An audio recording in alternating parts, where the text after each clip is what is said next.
دوستانو سلامونه. نن تاسو ته په انډراید موبایلونو کې یا انډراید موبایل کې یو داسې طریقه ښیم. دغه اپشن یا دغه طریقه هغه کورونو لپاره، فامیلی هغه لپاره ډیر بهترین دی یا ډیر غوره دی.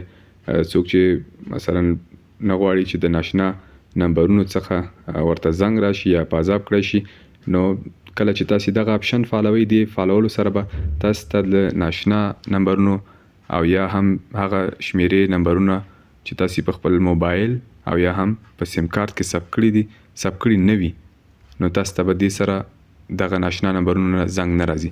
نو هغه لپاره تاسو په دغه اپشن باندې کلیک وکړئ. ټلیفون هغه باندې کوم ځای نه چې تاسو زنګ وایي هغه ته لاړ شي، نو بیا به تاسو په درې ټکو باندې کلیک وکړئ. بیا دوم اپشن باندې سیټینګز باندې چې مو کلیک وکړل، ته به جنرال کې دریم اپشن کېدای شي دغه اپشن وروسته او شاته وي، خو تاسو یې په جنرال کې ترلاسه کولی شي یا پیدا کولی شي. نو دلته په جنرال کې اکسیسیبیلیټي، اسسټډ ډایلینګ او دریم اپشن، دغه اپشن چې تاسو نه بلاک نمبرز، تاسو که دغه ډول غیر فعال وو، نو تاسو کولی شي په دې هغه باندې کلیک وکړئ په دغه اپشن باندې.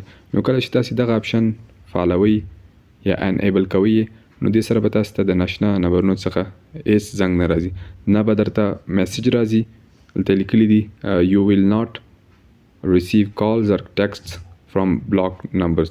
بل دې ترڅنګ تاسو که په موبایل کې کوم نمبر وي تاسو غواړئ چې هغه بلاک کړئ، نو تاسو یو بله طریقه ده چې تاسو همغه نمبر باندې کلیک کول، نو وروسته هم هغه بلاک کولی شي. خو دې ځای نه هم تاسو اډ نمبر باندې چې کله کلیک وکړئ، نو دلته همغه نمبر مثلا تاسو چې غواړئ چې بلاک کړئ، هغه نمبر به دلته ولیکئ.